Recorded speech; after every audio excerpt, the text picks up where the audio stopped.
ठीक है, एनसीईआरटी का है, शॉर्ट एग्जाम्पल है। क्वेश्चन में क्या बोला है कि कमला जो है पैडलिंग कर रही है एक स्टेशनरी बाइसिकल को, ये बाइसिकल हो गई, इसकी पैडलिंग कर रही है, इसका पैडल जो है दूसरा वाला इस तरफ है, ठीक है, और इसको पैडलिंग कर रही है, और ये तुम्हारा एक कॉइल से रिलेटेड है, कॉइल से कनेक्टेड है, 100 टर्न्स है उसमें, और एरिया कितना दिया हुआ है 0.10 मीटर स्क्वायर दिया हुआ है, ठीक है, और half revolution per second move करती है। कितनी मूव कर रही है, यानी कॉइल की जो फ्रीक्वेंसी है वो हाफ रिवोल्यूशन पर सेकंड दी हुई है, हाफ रिवोल्यूशन इन 1 सेकंड। तो ये कितना हो जाएगा 1/2 हो जाएगा, तो यानी 0.5 हो गया तुम्हारा फ्रीक्वेंसी यहाँ पे, हर्ट्ज़। ठीक है बच्चों, ये लिख लिया हमने। उसके बाद कह रहा है कि जो मैग्नेटिक फील्ड है यानी कि बी की जो वैल्यू है वो कितनी दी हुई है 0.01 टेस्ला। ओके, जो बी की वैल्यू कितनी दे रखी है 0.01 टेस्ला तुम्हें दी हुई है। ठीक, तो कह रहा है what is the maximum voltage generated in the coil. ठीक, तो मैंने पिछली बार जो इक्वेशन बताई थी तो उसमें मैंने तुम्हें एक इक्वेशन लिखवाई थी, E = NBAW sin omega T. ये मैंने पिछली क्लास में बताया था। इसमें ये जो चीज़ होती है यही होती है E0 के इक्वल। तो ये क्या हो जाएगा E0 sin ओमेगा टी। सो E = क्या हो जाएगा E0 sin ओमेगा टी हो जाएगा तुम्हारा। ठीक है, होगा। तो यानी हमें यही मैक्सिमम वैल्यू बतानी है E0, यही पीक वैल्यू भी होती है, मैक्सिमम भी होती है, पीक या मैक्सिमम भी कह सकते हैं हम। तो ये हमें निकालना है, यही पूछा है हमसे क्वेश्चन में। तो N, B, A और W, एरिया दिया हुआ है, N दिया हुआ है, फ्रीक्वेंसी दी हुई है। ओमेगा में कैसे फ्रीक्वेंसी आ जाएगी, तो ये फॉर्मूला भी पहले बताया, ओमेगा क्या होता है 2π × फ्रीक्वेंसी। ठीक है, तो ये E0 हमें निकालना है। ये AC की इक्वेशन है, AC जनरेटर में EMF जो वोल्टेज होती है उसकी इक्वेशन है बच्चों। तो ये E0 हो जाएगा NBA 2πf। तो सारी वैल्यू दी है। साइन तो ऑब्वियस है बेटा, नेगेटिव साइन तो रहता है, लेकिन हमें दिखाना नहीं है यहाँ पे, अभी साइन का हमें कुछ नहीं बताना है, हमें बस ये मैक्सिमम वोल्टेज बतानी, तो E0 लिखना है। तो सब लोग इसमें वैल्यू डालो, बताओ कितना आएगा, पूरी वैल्यू डाल के बताओ कितना वोल्ट आएगा इसका जो है। ठीक है, फटाफट करो जल्दी से। इसका हो गया, अच्छी बात है। अपने रजिस्टर में सॉल्व करके देख लो, ये 100 आ जाएगा। एरिया आपका जो बी की वैल्यू है कितनी है, बी आपका 0.01 टेस्ला है, इंटू 2, पाई की वैल्यू 3.14 डाल देंगे, फ्रीक्वेंसी की वैल्यू को हम डाल देंगे 0.5, ये सारा सॉल्व होके आ जाएगा 0.314 वोल्ट आ जाएगा। ठीक है, तो ये एक अच्छा एक AC का न्यूमेरिकल है, ऐसे क्वेश्चन आ सकते हैं। ठीक, तो आपने ये जो चीज़ है साइकिल में होते हुए देखी होगी, जैसे आपने बहुत बार देखा होगा कि कुछ साइकिल के पैडल में कुछ ऐसा लगा होता है, तो एक्चुअली में यही सिस्टम लगा होता है उसमें कि जब आप इसको मूव करोगे ना तो यहाँ की जो लाइट है, हेडलाइट है, ये जलती है, ये जलने लग जाती है, जैसे जैसे पैडलिंग करोगे तो जलेगी। ठीक है, तो फ्लक्स चेंज हो रहा होता है, इस वजह से होता है ये।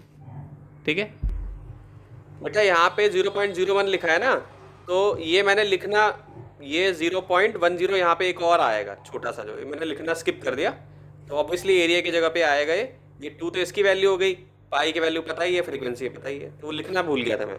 ठीक है, तो मैंने यहाँ 100 लिखा है, 0.01 लिखा, तो इसमें एक 0.1 और ऐड कर लोगे। ठीक है, चलो आगे बढ़ते हैं। इनमें इस क्वेश्चन में क्या दिया हुआ है, लूप तो हमारे पास वही लेना है हमें, जो NCERT का 6.4 क्वेश्चन है वो वाला लूप लेना है हमें। ठीक है, क्वेश्चन लिखवा नहीं रहा हूँ क्योंकि NCERT की बुक सबके पास है। तो ये लूप हमें दिया हुआ है, तो लूप का एरिया हम लिख लेंगे पहले। एरिया क्या है भाई, लूप का एरिया, तो इसको अगर हम चेंज करेंगे तो 8 क्या हो जाएगा 16 सेंटीमीटर स्क्वायर हो जाएगा, ये 8 × 2 हो जाएगा एरिया। ठीक, और इसको क्या ले सकता हूँ मैं 16 × 10⁻⁻4 हो जाएगा, और ये क्या मीटर स्क्वायर हो जाएगा, ये एरिया हो जाएगा। ठीक है, सो क्वेश्चन में दिया है कि जो मैग्नेटिक फील्ड है वो चेंज हो रही है। ठीक है, कितने रेट से 0.02 टेस्ला पर सेकंड से, तो यानी टाइम के साथ जो मैग्नेटिक फील्ड चेंज हो रही है वो कितनी हो रही है? 0.02 टेस्ला पर सेकेंड। ठीक है, यूनिट देखकर पता चल जाता है कि किसकी बात हो रही है। तो ये क्या है आपका? ये rate of change of magnetic field है, rate of change of magnetic field.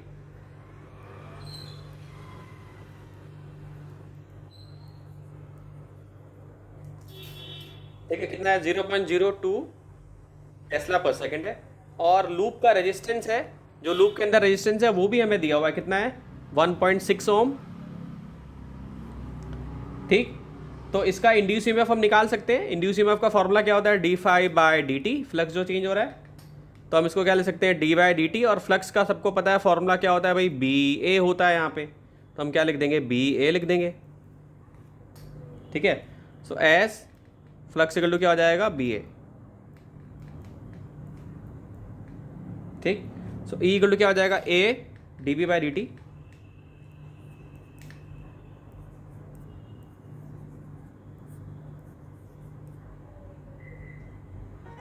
तो क्या हो जाएगा? ई एरिया क्या हो जाएगा? 116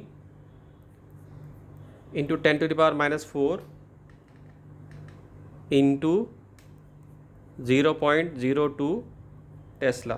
ठीक, सॉल्व करेंगे इसको जो है,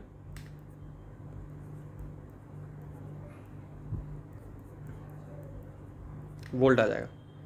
फिर आई भी निकाल सकते हैं, I equal to E by R होता है। ई कितना है? 0.32 इंटू 10⁻⁻4 है। आर आपको दिया हुआ है, सब कुछ दिया हुआ है इस क्वेश्चन में, इजी क्वेश्चन है, बस ये डिटरमाइन करना जरूरी है। ठीक है, तो ये 1.6 दे रखा है, इसको लगभग सॉल्व करोगे तो आएगा लगभग अप्रॉक्सीमेटली 0.2, और ये आ जाएगा 10⁻⁻4। अंडरस्टूड बच्चों? अब पावर के 3 फॉर्मूले होते थे, 10th क्लास में ही पढ़ चुके हो। एक होता है v²/r, एक होता है I²R, और एक होता है VI। तो यहाँ पे I हमारे पास है, रेजिस्टेंस हमारे पास है, तो ये वाला फॉर्मूला लगा देंगे हम, सेकंड वाला फॉर्मूला लगा देंगे पावर का, क्योंकि हमें क्या बोला है? What is the source of this power, यही है ना क्वेश्चन में, हमें यही निकालना है, पावर की वैल्यू निकालनी है हमें। What is the source of this power, तो पावर निकल आएगा यहाँ से।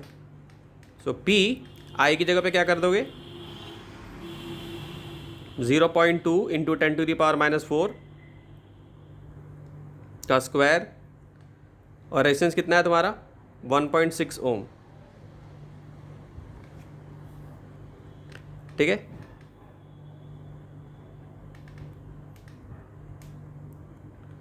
तो ये सॉल्व हो गया, कितना आ जाएगा? 10⁻⁻4 का स्क्वायर होगा ये, तो 0.2 का स्क्वायर इंटू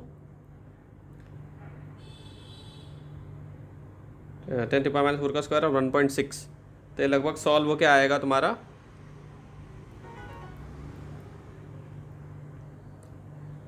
4 इंटू 1.6, तो ये लगभग आ जाएगा तुम्हारा, ये डेसिमल में हटा दूंगा तो ये आ जाएगा 6.4, सब कुछ मल्टीप्लाई करोगे तो 6.4 आ जाएगा, और इंटू में आ जाएगा 10⁻⁻10 वोल्ट। ठीक है, इसको लिख लीजिए सब लोग। तो इस क्वेश्चन में, क्वेश्चन 6.12 में हमें क्या दिया हुआ है कि हमारे पास क्या है? ये प्लेन है एक। ठीक है, क्या दिया हमें? हमें दे रखा है square loop of side 12 centimetre with it side parallel to X and Y axis. तो ये अगर एक्स है, ये वाई एक्सिस है,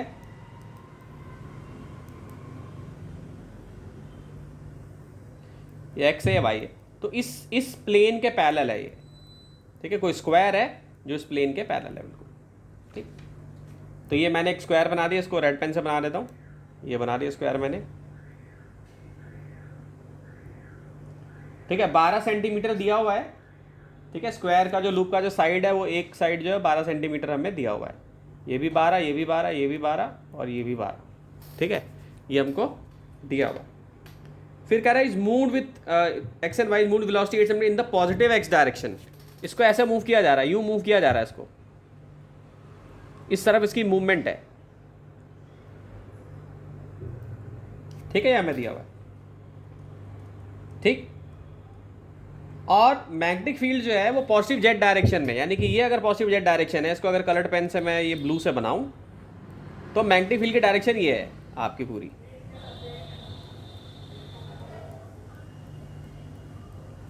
ठीक है, मैंने ऐसे ऐसे लाइन बना दी, यानी मैग्नेटिक फील्ड है हमारी पूरी है, और इसको ऐसे मूव करा रहे हैं। ठीक है, तो फील्ड जो है neither uniform in space nor constant in sign, यानी कि जो बी है इज नॉट यूनिफॉर्म, मतलब क्या है, ये वेरिएबल है ये। ठीक, इसका जो ग्रेडियंट है नेगेटिव एक्स डायरेक्शन में, ठीक है, अगर हम देखें, अगर इसका ग्रेडियंट हम देखें नेगेटिव एक्स डायरेक्शन में, तो ये 10⁻³ टेस्ला सेंटीमीटर टेस्ला पर मीटर मूव करता है in the negative x direction and is decreasing in time at the rate of 10⁻³ seconds. तो ये थोड़ा सा कंफ्यूजिंग है बच्चों। ठीक है, तो रेट ऑफ चेंज ऑफ, यानी कि इस लाइन में थोड़ा सा कंफ्यूजन है, अगर ध्यान से आप नहीं पढ़ोगे तो आप कंफ्यूज हो जाओगे। तो मतलब कहने का मतलब ये कि माइनस एक्स एक्सिस ये है ना तुम्हारा, ठीक है, तो इधर भी मैग्नेटिक फील्ड जो है चेंज हो रही है, यानी इसका ग्रेडियंट है यहाँ पे। ठीक है, और कितना है 10⁻³ टेस्ला पर सेंटीमीटर है along the negative x direction, और जो कि कहाँ तक जाता है 10⁻³ तक जाता है, यानी यहाँ से यहाँ तक में ये मूवमेंट हो जाती है इसके 10⁻³ टेस्ला पर सेंटीमीटर से 10⁻³ टेस्ला पर सेंटीमीटर तक। ठीक है, 10⁻³ टेस्ला सेंटीमीटर इनवर्स तक दोनों में मूव हो रही है। ठीक है, इसका ग्रेडियंट चेंज हो रहा है। ठीक, टाइम कितना ले रहा है, time at the rate of 10⁻³ Tesla पर सेकेंड। टाइम का भी हमें कितना दे रखा है, टाइम भी हमें दिया हुआ है, का रेट हमें दे रखा है कितना है 10⁻³ टेस्ला पर सेकेंड। तो यानी कि हमें यहाँ पर क्या देखना है, यानी मैग्नेटिक फील्ड का चेंज देखना है टाइम के पोजीशन के साथ, एक तो dx के साथ देखना है। ठीक है, तो dB/dx हमें दिया हुआ यहाँ पे कितना 10⁻³ देखो यूनिट से पता चल जाता है कि यहाँ पे डिस्टेंस है, तो 10⁻³ टेस्ला है और ये कितना है 1 सेंटीमीटर। कहाँ पे भाई, माइनस एक्स एक्सिस में, जो ग्रेडियंट हमें दिया हुआ है। समझ में आ रहा है सबको। उसके बाद रेजिस्टेंस लूप का हमें दे रखा है कितना है, रेजिस्टेंस ऑफ लूप 4.50 मिली ओम है। रेजिस्टेंस में कितना दे रखा है, रेजिस्टेंस हमारे पास कितना है 4.5 मिली ओम, ये दिया हुआ।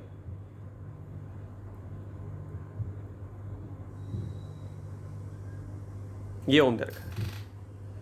ठीक है, अब हमें इसमें निकालना क्या है, हमें निकालना है इसमें determine the direction and magnitude of the induce current in the loop if its resistance is 450 ओम। यानी कि हमें क्या निकालना है, हमें करंट निकालना है, हमें इंड्यूस करंट निकालना है बच्चों। ऑब्वियसली जब ये ऐसे मूव करेगा तो फ्लक्स चेंज होगा, और फ्लक्स जब चेंज होगा, क्योंकि देखो इसका एरिया वेक्टर भी इसी तरफ है, तो दोनों में 0 डिग्री का एंगल बन रहा है, तो यहाँ पे फ्लक्स इंड्यूस होगा ना फ्लक्स। ठीक, तो हमें इंड्यूस करंट यहाँ पे बताना है। तो जो जो हमें दिया हुआ हम लिख लेते हैं। देखो एक तो हमें ये दिया हुआ है, एक हमें dB/dt भी दिया हुआ है, कितना दे रखा है dB/dt 10⁻³ टेस्ला पर सेकंड दिया हुआ है। ये भी दिया था, मैंने बोला था टाइम रेट भी दे रखा हमें, रेट चेंज यानी बी का टाइम रेट के साथ जो चेंज हो रहा है वो भी दिया हुआ था 10⁻³ टेस्ला पर सेकंड दिया। यूनिट से पता चल जा रहा है कि क्या दिया हुआ है। अगर लैंग्वेज में कन्फ्यूजन होती है तो यूनिट देखकर मालूम चल जाता है हमें। ठीक, फिर हमारे पास फॉर्मूला क्या है, हमारा फॉर्मूला है फ्लक्स का जो टाइम के साथ चेंज होता है, लिख लेते हैं हम सीधा, इसी फॉर्मूले से कर रहे हैं। सो डी क्या हो जाएगा, ये बी हो जाएगा तुम्हारा, और नीचे क्या हो जाएगा dt हो जाएगा। ठीक, तो dB/dt तो है हमारे पास, हम ये कर लेंगे, एरिया को छोड़ देंगे। dB/dt कितना है, ये है आपका, तो कितना लिख लेंगे 10⁻³ और एरिया को कितना लिख लेंगे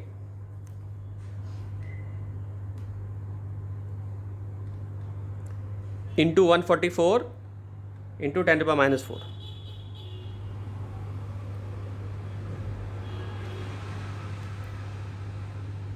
तो हो जाएगा 1.44 इंटू 10⁻⁵ WB पर सेकेंड। ये आ गया हमारे पास। ठीक है, फिर हमारे पास क्या है, फिर हम ऐसे भी लिख सकते हैं d∅/dt, एक की इक्वेशन ये हमारे पास आ गई, ये वैल्यू आ गई हमारे पास। एक हम ऐसे भी लिख सकते हैं d∅/dt को ऐसे लिख सकते हैं हम dB/dx। ठीक है, वहाँ पे एरिया यानी इसी इक्वेशन को हम ऐसे लिख सकते हैं और dx ऊपर लिख सकते हैं, क्योंकि क्या होगा ये कट जाएगा ना, तो 1 के इक्वल ये तो ऐसे लिखा जा सकता है इसको, लेकिन इससे हमारी बात क्या बन जाएगी, हमारे पास dv/dx भी है, वो भी हमें दिया हुआ है, तो हमें d5/dt यहाँ से भी पता चल जाएगा। ठीक है, तो ये क्या हो जाएगा, dv/dx की वैल्यू कितनी है, 10⁻³ है इंटू 144 इंटू 10⁻⁻4 है इंटू 8 है, तो कितना आ जाएगा,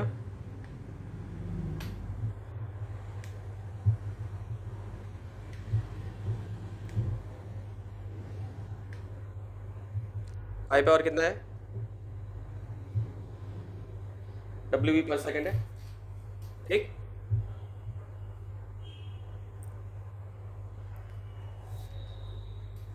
क्लियर है, तो 11.52 हो जाएगा इंटू 10⁻⁵ वेबर/सेकंड आ जाएगा। तो यहाँ पे कन्वर्जन करेंगे तो ये लगभग आएगा अप्रॉक्सीमेटली 11.52 इंटू 10⁻⁵ वेबर/सेकंड आ जाएगा ये, और यहाँ पर कितना है 1.44 इंटू 10⁻⁵ आया। अब सवाल ये उठता है कि दोनों में ही हमने rate of change of magnetic flux निकाल दिया ड्यू टू, एक तो एक हमने दोनों का अलग अलग निकाला है, एक तो मैग्नेटिक फ्लक्स का निकाला है और एक हमने निकाला है due to the motion of the loop, loop भी तो मोशन में है ना, ये लूप भी तो मोशन में है। ठीक, तो ये वाला जो है ये मोशन ऑफ द लूप की वजह से है, ये जो है ये मोशन ऑफ द लूप है। ठीक है, तो इसमें इतनी वैल्यू आ गई हमें, तो हमें निकालना टोटल इंड्यूस कितना हो रहा है, एक तो ये हो गया, एक तो ये हो रहा है इंड्यूस, एक ये इंड्यूस हो रहा है, तो टोटल इंड्यूस कितना हो जाएगा, टोटल इंड्यूस कितना हुआ भाई, लिख लेंगे इसको, तो टोटल इंड्यूस हो जाएगा तुम्हारा 1.44 इंटू 10⁻⁵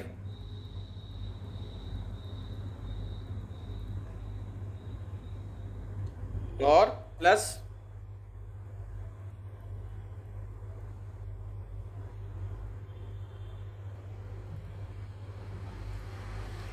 इंटू 10⁻⁵ हो जाएगा। ठीक है, तो कितना हो जाएगा,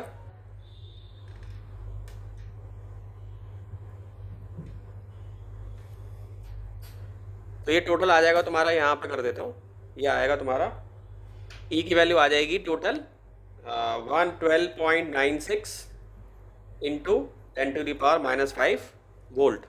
ठीक है, ये आ जाएगा, और फिर हमें क्या निकालना था, आई निकालना था, तो हम क्या करेंगे, हम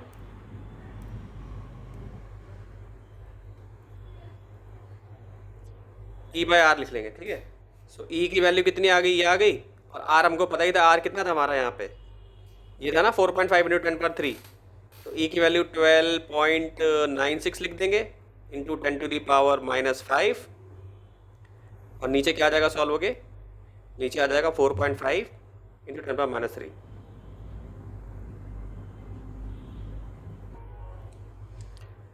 सब कुछ सॉल्व करेंगे तो लगभग ये सब कुछ सॉल्व करेंगे, फर्क नहीं आ जाएगा, क्या फर्क आ जाएगा, तो जो आपने यहाँ पे 10⁻⁻1 कर दिया उसको -3 से, सर उससे यहाँ पे 10 आंसर 11.52 to 10⁻³ वेबर/सेकंड आएगा। नहीं, ये -1 है ना, ये -1 है तो -5 तो हो ही गया यहाँ पे, इसको मल्टीप्लाई करो 144 8 को जो है, वो तो फिर सर 1152 आ जाएगा ना, 144 into 8।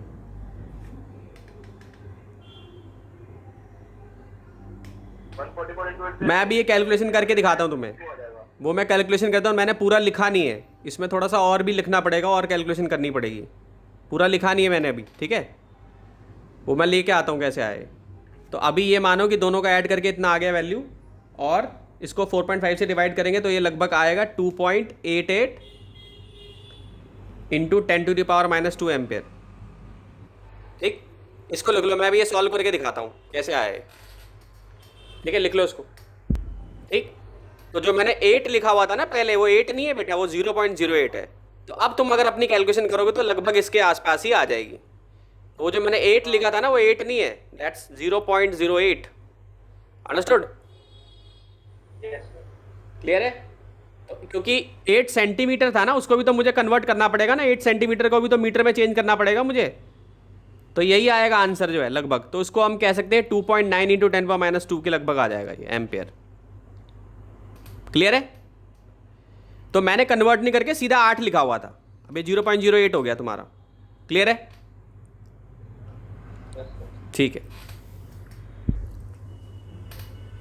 एक मेटल रॉड है PQ, ये एक मेटल रॉड है, और ये आपका क्या है, जो रेड पेन से जो बनाया मैंने, ये क्या है, ये मैग्नेट है। ठीक है, मैग्नेट के अंदर हमने रॉड रखी हुई है। तो मेटल रॉड जो है वो PQ है, और पोल्स हैं परमानेंट मैग्नेट के, और एक रेल टाइप का, जैसे रेल ऐसे होती है ना यूं, तो ऐसी रेल टाइप की होगी। ये दोनों रेल हैं तुम्हारी ये। ठीक, इसमें गैल्वेनोमीटर लगा हुआ है G, और एक स्विच लगा हुआ है K। ये स्विच क्या है, इसको ऐसे चिपका दूंगा तो करंट पास होने लगेगा। ऐसे ऐसे अगर कर दूंगा मैं इसको तो खुल जाएगा ये, मतलब ऐसे अगर इसको जोड़ दूंगा मैं तो ये ज्वाइन हो जाएगा, करंट पास हो जाएगा। ऐसे कर दूंगा तो ये बंद हो जाएगा, जैसे ऑन और ऑफ का स्विच है ये। लेंथ रॉड की कितनी दी हुई है, ये हमें दिया हुआ 15 सेंटीमीटर। मैग्नेटिक फील्ड हमें दिया हुआ है कितना, 50 टेस्ला। ठीक, रेजिस्टेंस हमें दे रखा है क्लोज लूप का, रेजिस्टेंस ऑफ क्लोज लूप कितना दिया है, कंटेनिंग द रॉड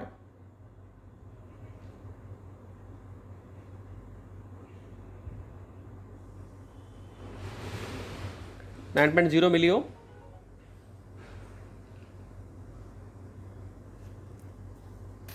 और हमें ये मानना है कि फील्ड जो है वो यूनिफॉर्म है। ठीक है, हमें दिया हुआ है। तो कह रहा है कि मान लो K को ओपन रखा और रॉड को मूव कराया है इस डायरेक्शन में। ये रॉड को मूव कराया मैंने, K को ओपन रखा है। ठीक है बच्चों, K को ओपन रखा है, पहला केस K ओपन है और रॉड को मूव कराया इस डायरेक्शन में, यूं हमने मूव कराया। ठीक, तो हमें बताना है कि इंड्यूस ईएमएफ कितना होगा, मैग्नीट्यूड ऑफ इंड्यूस ईएमएफ बताना है। तो ईएमएफ का फॉर्मूला सबको पता है, B मैग्नेटिक फील्ड, V और L। B भी दिया हुआ है। ठीक है, इसकी वेलोसिटी भी हमें दे रखी है, स्पीड कितनी दी हुई है, जब K ओपन है कितनी है, 12 सेंटीमीटर पर सेकेंड है। क्लियर है? तो E इक्वल टू BVL है। भाई B कितना दे रखा है, B कितना दिया है, 0.50, और V कितना है, 12 इंटू 10⁻²।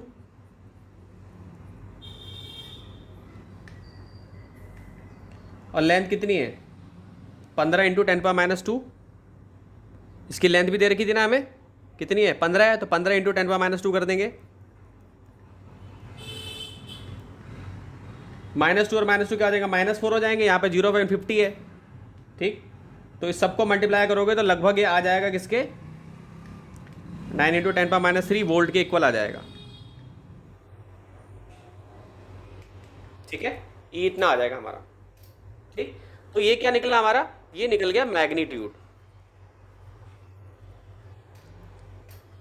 ठीक है, तो अगर आप लोग, अब इसमें डायरेक्शन भी पूछा है,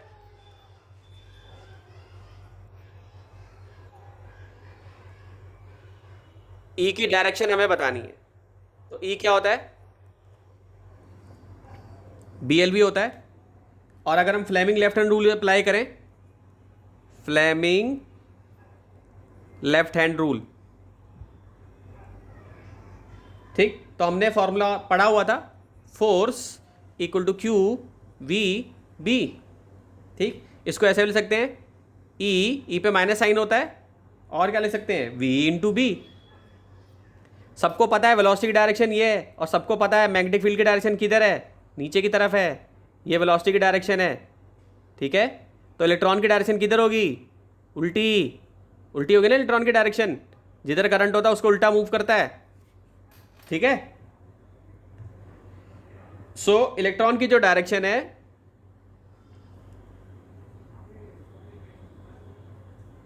अब ये रॉड पे इंड्यूस हो रहा है, इसका मोशन इधर हो रहा है, इसका मोशन हो रहा है ना।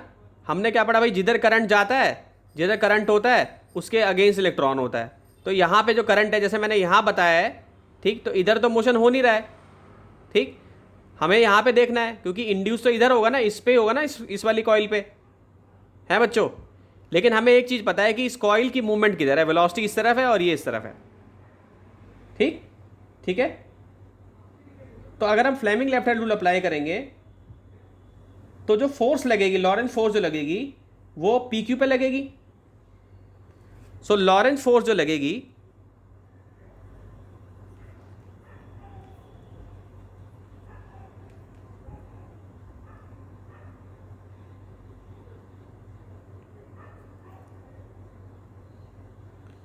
पी टू क्यू लगेगी, ठीक। तो पी जो है वो पॉजिटिव चार्ज एक्वायर करेगा और क्यू जो है वो नेगेटिव चार्ज एक्वायर करेगा, ठीक। पी जो है पॉजिटिव चार्ज एक्वायर करेगा, क्यू जो है वो नेगेटिव चार्ज एक्वायर करेगा, ठीक।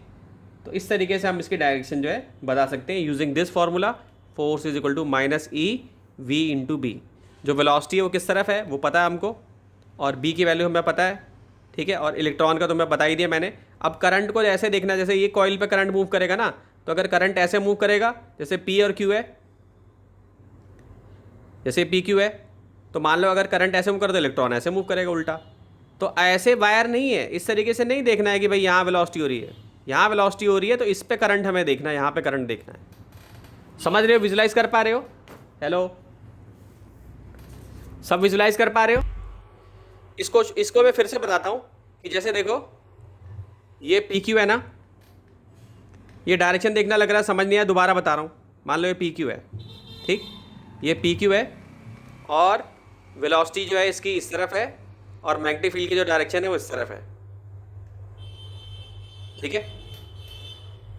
तो फ्लेमिंग लेफ्ट हैंड रूल अगर हम यूज़ करें और लॉरेंस फोर्स का फॉर्मूला यूज़ करें तो इलेक्ट्रॉन जो मूव करेंगे वो एंड पी से एंड क्यू की तरफ मूव करेंगे, यानी एंड पी से इलेक्ट्रॉन जो होंगे वो पी से क्यू की तरफ आएंगे।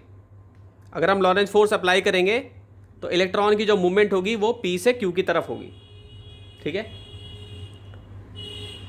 लेकिन जो डेफिशिएंसी हो रही है यहाँ पे, जो डेफिशिएंसी होगी इलेक्ट्रॉन की, वो डेफिशिएंसी क्या करेगी, इसको पॉजिटिवली चार्ज बना देगी। या मैं दूसरे तरीके से बता रहा हूँ, ये जो डेफिशिएंसी होगी इलेक्ट्रॉन की वो उसको पॉजिटिव चार्ज बना देगी और इसको क्या बना देगी, नेगेटिव चार्ज को। और एक्सेस ऑफ नेगेटिव इलेक्ट्रॉन जो होंगे वो क्या हो जाएंगे, यहाँ पे क्यू एंड पे क्या होगा, एक्सेस ऑफ नेगेटिव चार्ज, ठीक। तो क्यू को क्या बना देंगे, नेगेटिव। तो यही मैंने डायरेक्ट लिख दिया था मैंने, अब तुम लोगों को ये समझ में आ रहा होगा, ठीक है। ये बी हो गया, ये बी हो गया तुम्हारा। तो पी वाला एंड पॉजिटिव माना जाएगा और क्यू वाला एंड नेगेटिव माना जाएगा। तो हमने बैटरी में कैसे देखा था, करंट यहाँ से देखते थे ना पॉजिटिव टर्मिनल से, ये नेगेटिव टर्मिनल हो जाएगा हमारा, ठीक है। तो इस तरीके से एजम्पशन याद रखोगे हमेशा। वेलोसिटी इस तरफ है, बी इस तरफ है, तो इस तरफ से इलेक्ट्रॉन की मूवमेंट होगी, यहाँ से मूवमेंट होगी।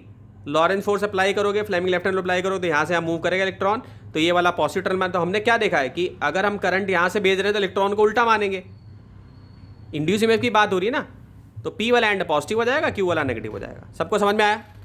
तो सेकंड पार्ट में हमें क्या बताना है कि क्या यहाँ पे अभी भी इलेक्ट्रॉन्स होंगे, क्या एक्सेस चार्ज बिल्डअप होगा at the ends of the rods जब के ओपन होगा, यानी के ओपन रखना है, यानी कि के को ऐसे रखना है एक कंडीशन में, और एक कंडीशन में के को हमें क्या करना है, इसके साथ अटैच कर देना है, ठीक है। तो अटैच कर देंगे तो क्या होगा, लूप टाइप का बनेगा, ठीक। तो यस, एक्सेस चार्ज बिल्डअप होगा at the ends of the rod because induce EMF तो होएगी एंड्स पे, ठीक है। तो ओपन रहे, जब की को क्लोज करेंगे तो क्या होगा, फिर जैसे ही हम क्लोज करेंगे तो सर्किट पूरा हो जाएगा, करंट ऐसे मूव होना शुरू हो जाएगा, यूं करके मूव होना शुरू हो जाएगा, ठीक है। ऐसे समझो कि जैसे अपना स्विच होता है ना, तो जैसे मान लो हमने एसी लिया, एसी को चलाया नहीं है, एसी का हमने ऑन कर दिया है लेकिन एसी को हमने चलाया नहीं है, तो इलेक्ट्रॉन रुके हुए रहेंगे, बिल्डअप तो होता रहेगा, लेकिन जैसे ही हमने ऑन किया तो पूरा सर्किट पूरा हो जाएगा और मूवमेंट शुरू हो जाएगी, ठीक है। सबको समझ में आया?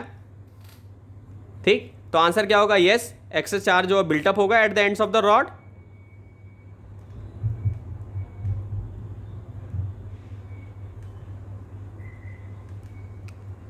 is built up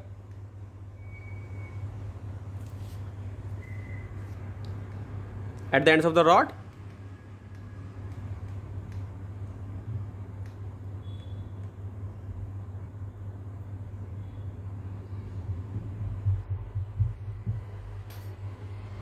because induce EMF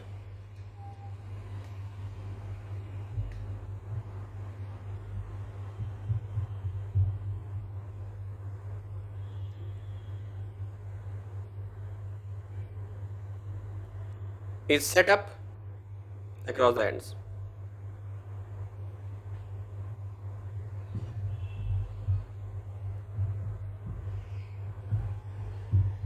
ठीक,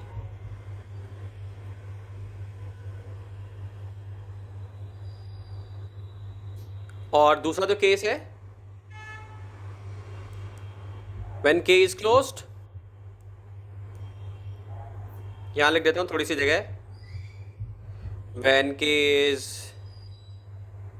closed, तो क्लोज करने पे भी एक्सेस करंट इज मेंटेन्ड,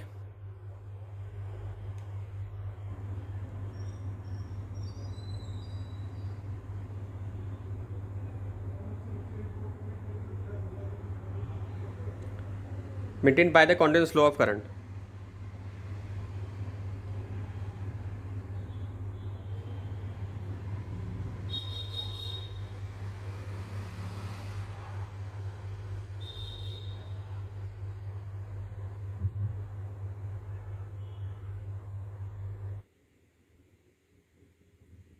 ठीक है,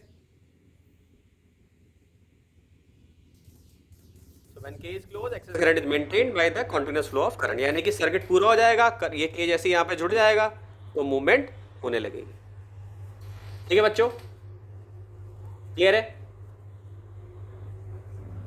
इसको लिख लीजिए।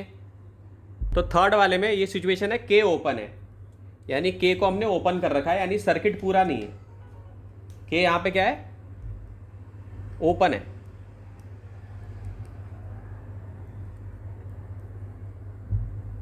ठीक, सर्किट पूरा नहीं हो रहा है, तो कह रहा है कि जब हम रॉड को यूनिफॉर्मली मूव करेंगे, इस रॉड को यूनिफॉर्म मूव करेंगे, तो बच्चों यूनिफॉर्म का मतलब क्या है कि एक्सेलरेशन यहाँ पे 0 है।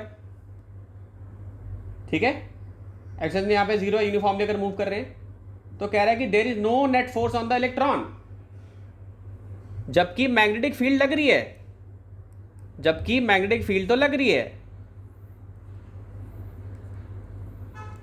मैग्नेटिक फील्ड की डायरेक्शन ये है। ठीक, एक्सेलरेशन यहां पे 0 हो गया है। ठीक, और मैग्नेटिक फोर्स इसके ऊपर लग रही है और मोशन इसका हो ही रहा है, लेकिन यूनिफॉर्म मोशन हो रहा है। ठीक, अब मैंने तुम्हें क्या बताया कि पी पे क्या इकट्ठा हो जाएगा, क्यू पे क्या इकट्ठा हो जाएगा, इलेक्ट्रॉन्स इकट्ठे होंगे ना पी और क्यू पे, ये पॉजिटिव और ये नेगेटिव हो जाएगा ना। तो इस पॉजिटिव और नेगेटिव की वजह से क्या होगा, इलेक्ट्रिक फील्ड क्रिएट हो जाएगी। यूं यहां से यहां एक इलेक्ट्रिक फील्ड क्रिएट हो जाएगी। ये तो हमारा मैग्नेटिक फील्ड थी, क्योंकि इलेक्ट्रिक फील्ड की डायरेक्शन क्या होती है बच्चों, हमेशा पॉजिटिव से फील्ड निकलती है और नेगेटिव में जाती है, यही पढ़ा था हमने। ठीक, होगा कि नहीं? तो अब ये हमने एक और चीज समझी थी कि चेंजिंग होना बहुत जरूरी है। चेंजिंग मैग्नेटिक फील्ड होना चाहिए या चेंजिंग इलेक्ट्रिक फील्ड होनी चाहिए, तभी कुछ होता है। तो जब ये यूनिफॉर्म हो गया तो यानी कि वेरिएबल नहीं रहा ये, और ये भी फिक्स है, ये भी फिक्स दिया हुआ, ये भी वेरिएबल नहीं है, तो नेट फोर्स 0 हो जाएगी फिर। तो भाई ये भी फिक्स है और यूनिफॉर्मली मूव कर रहा है। ठीक, और इलेक्ट्रिक फील्ड भी फिक्स हो गई तुम्हारी यहाँ पे। ठीक, तो इस केस में जो नेट फोर्स होगी वो 0 हो जाएगी।